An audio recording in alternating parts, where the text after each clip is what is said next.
So when we were shooting, I remember that we were supposed to shoot a scene where I was supposed to get into the water. It didn't rain for the whole day. Like we had sun, everything was good. We shot. And then it was time for me to, in the evening, it was time for me to go into the water. The cloud was good, there was nothing in the cloud.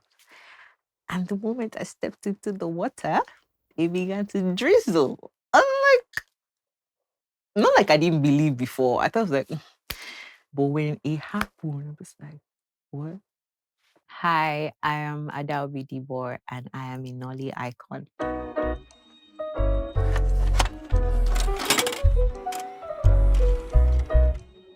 So this show that people used to watch that time in our secondary school, Empire, and people kept saying, oh, it's good. I'm like, what's the fuss about? And I went to watch it and I fell in love with Taraji, the way she portrayed her character and everything. I'm like, So it got to a point where I watched it so much that I began to say the lines with her. I watched it a lot and it just felt like it was something I was supposed to do.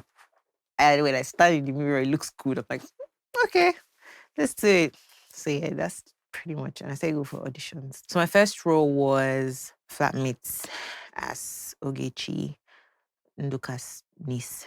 Now you tell that stupid, foolish man that the next time he wants to break up with me, he should do it in person. There's no how that psychopath is going to get married to you. So if you like, die there and let me not catch him in this Lagos driving that stupid, foolish bicycle. In fact, you will know that there's madness and there's madness.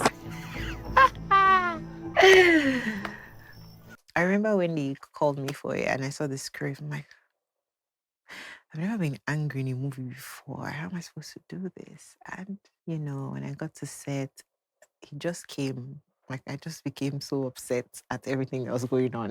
And actually, not like fought, but I've been really upset at someone. And I think that we had a little of that in this scene.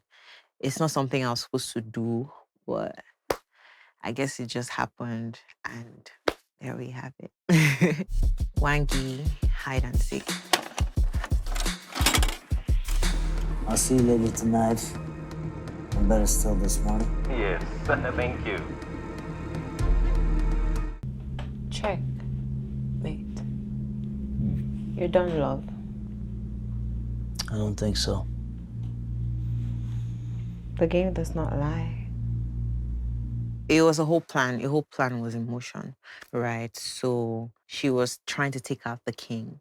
At this point, when she said check, it felt like the whole plan was already in motion, like everything, because she was the master planner. The whole thing she said, checkmate, it was like, I got you. Her motivation was the fact that they were all tired of what was going on, where the government, takes all the money and there's nothing left for other people. It was always embezzlement after embezzlement after embezzlement.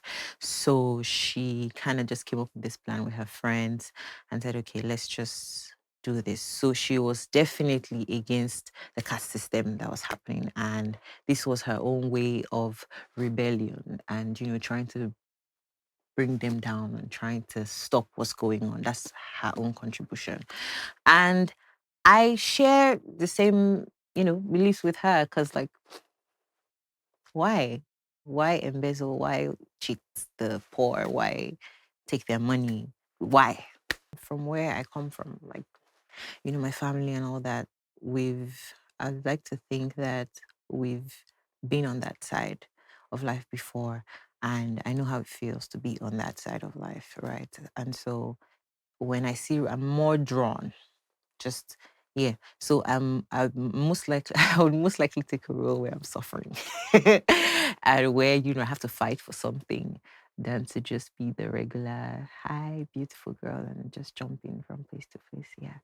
Diane, the stand-up.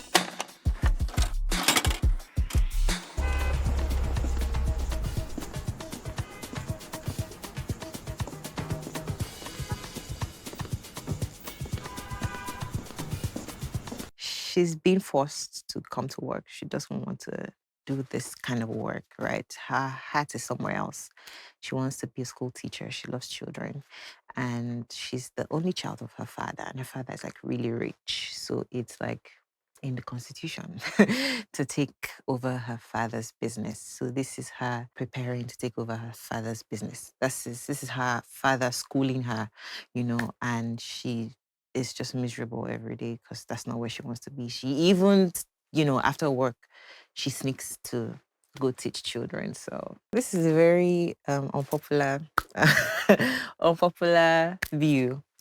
I think that parents just project their fears to their children, when it comes, oh, if you look deep down, you don't want their children to be poor. They don't want their children to not have money. They don't want their children to be sad. They don't want their children to be failures. I just feel like you're just projecting your fears, to be honest, right? That's the truth. And I know that people say, no, that's not it. That's it. That's the truth. And I think wanting to follow your passion on the other end is I get what they're saying. I understand from their POV. But the children can't see that far because they haven't lived that life before. That's why there's always conflict, because there's a divide that hasn't experienced anything, and there's another divide that has experienced something, and they're using their past experience to, try to judge and try to project it forward. And it's not this, we might not have the same experience. My passion can bring me that money that you're saying that you want me to have. Do you understand? So yeah, that's why this conflict. For me, right, as I am doing now, I will follow my passion because I get to work and at the same time I get to relax. Because if I'm doing something that I like and I am earning, it's you winning on both sides. Hi, my boss. Thank you. It's a pleasure to meet you. I'm a huge fan of your dad. Your father has done so much for our community, and congrats on the Thank you. on the event. And you look great. Yeah, it was just the shaking. It was so rigorous. Diane wasn't having it, but she just she just had to smile. Her empathy for OVA was just, she was literally living the life, right? So she understood every conversation about passion at that time. And she could tell that this is something that he enjoys doing because she watches him at work when it's happening.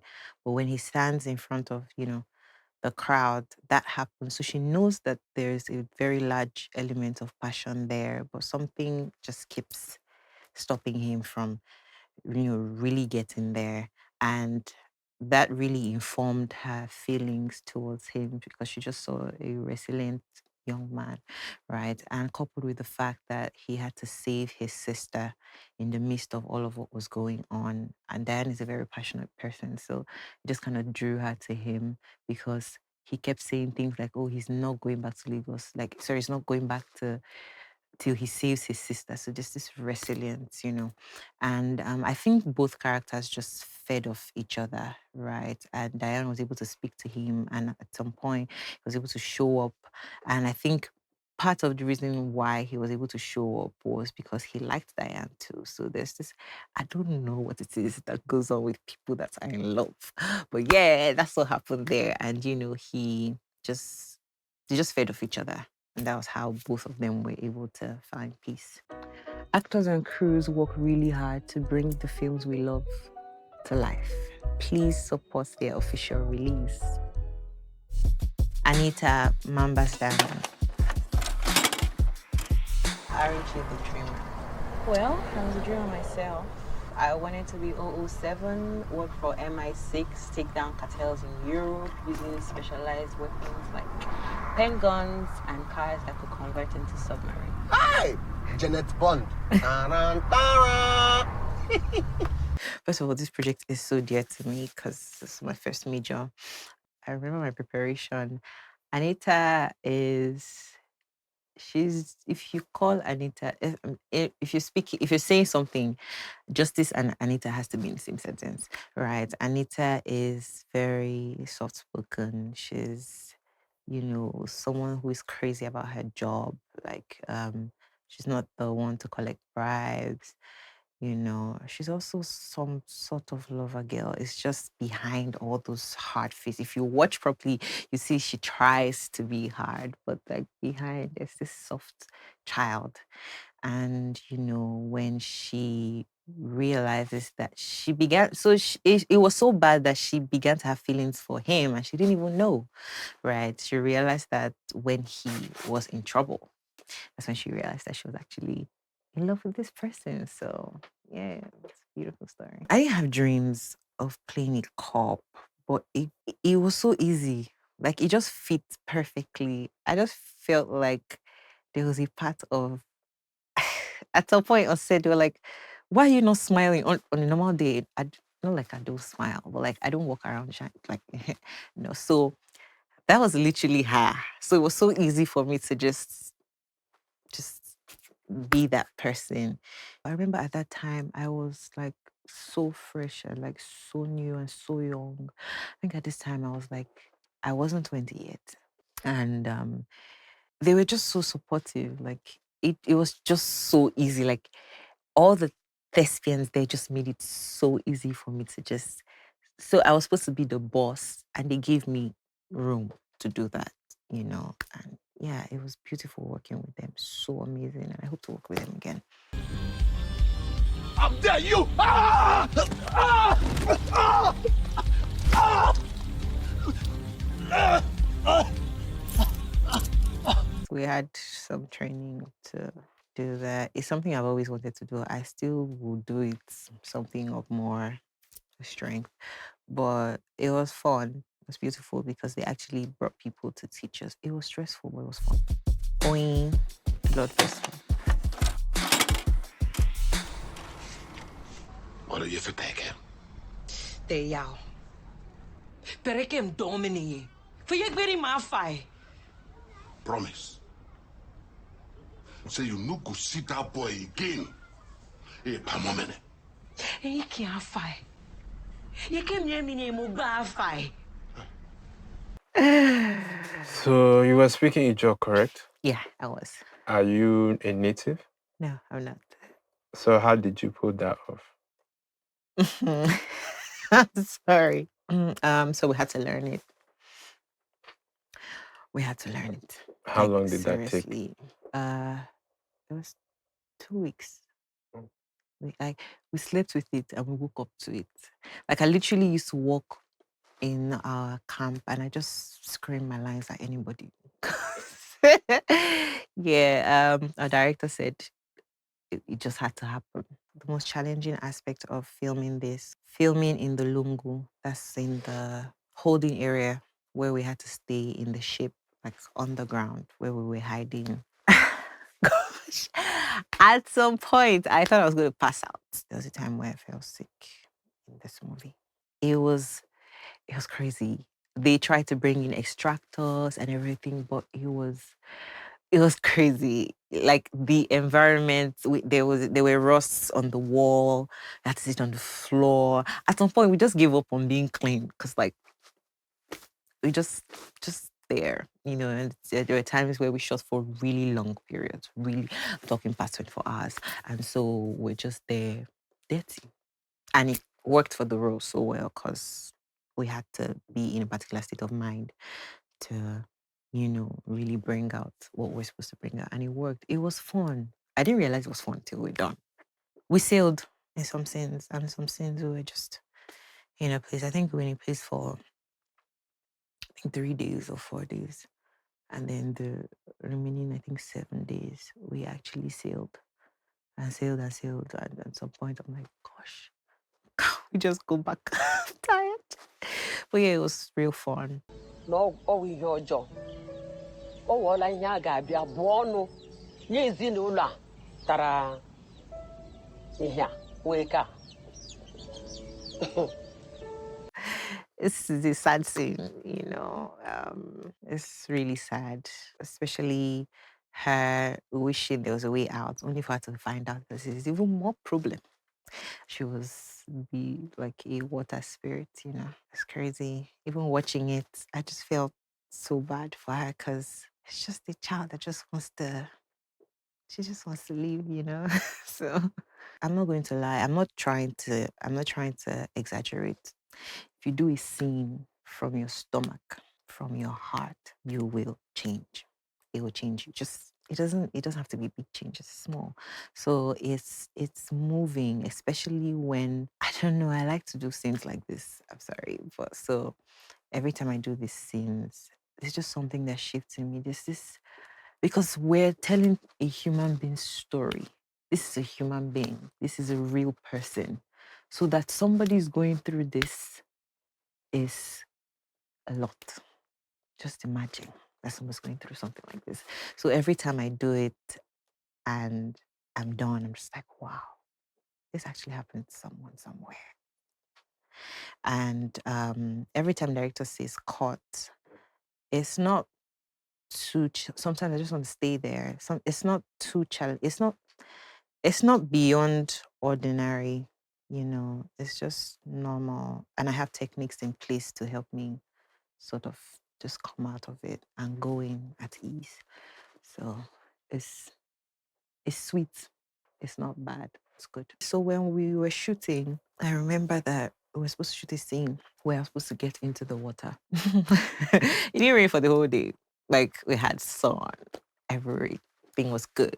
We shot. And then it was time for me to, in the evening, it was time for me to go into the water. The cloud was good, there was nothing in the cloud. And the moment I stepped into the water, it began to drizzle. I'm like, not like I didn't believe before. I thought it was like, if it's your belief, I respect it. But when it happened, I was like, what? Are you guys serious? And like, oh, that there was something you're supposed to do to, ask for permission. And I believe, I'm like, okay, this is actually something happening somewhere in this world. And I took it in as for my character because she had to know this thing. So when I learned about that, I'm like, okay, all right, yeah, Oyin, you have to take note of this. This is your belief now. Right. So yeah, it's so beautiful to experience people's culture. I just kept smiling throughout and I'm like, what? Yeah. Oyin is she's stubborn. She's strong-willed. Even if she comes off as soft beside Abby, she's very strong-willed. For you to leave your family, not knowing if you see them ever again, is a very courageous thing to do. And not just leaving through the normal door. You left through the window vents. So that's like so much strength. And I'm not going to lie, when I had to do it as Ada, it was a lot of, please, if you're an actor, be Jimmy, no. Because it was nobody's going to tell you. Nobody told me, oh, it's going to be like this. You have to jump and you have to crawl. It's going to be hard. At some point, I had to, because you need the camera angle. So at some point, I had to stay at the AC vent in the most uncomfortable position ever because they had to capture some things. So it was a lot of physical strength. Anyways, I think Oyin is she's very courageous. She's strong-willed. She spoke about Brazil. She just wanted to leave and she did just that. Even after all the things they had told her, she still went ahead. I think Oyin is very passionate about love because she did not think about anything else. I'm not sure she thought about herself. She did not think about herself on that trip. She kept looking out for Abby. Every time Abby wanted to fight, she would, stand up and try to calm him down. There was really, even when she was captured, when Abby went to look for drugs, she kept looking out for Abby. It was just Abby. The only time that I think she just thought about herself a little was in front of the table of food prepared in front of her because she was so hungry and that was the only time. But immediately after that, it was back to him, right? And when they used her as bait to bring Abby out, she didn't want him to come out. She was scared of dying, but she still did not, she was ready to die. She's actually ready to die for him. So I think that's a lot of what's the word now? That's a lot of selflessness. When I was doing my preparation, right, I had this backstory where they hung out by the riverside every night, every other night. And that was one of the reasons why her father caught her and locked her up in the house, you know. So that's part of the reason why he even knows who he is. That's my father knows who Abby is. So yes, up until in my script, up until the time where you see Oyin for the first time, they've always spent time together. So it was a time well spent, you know. Yeah. Actors and crews work really hard to bring the films we love to life. Please support their official release. Keep watching Arrow House Entertainment.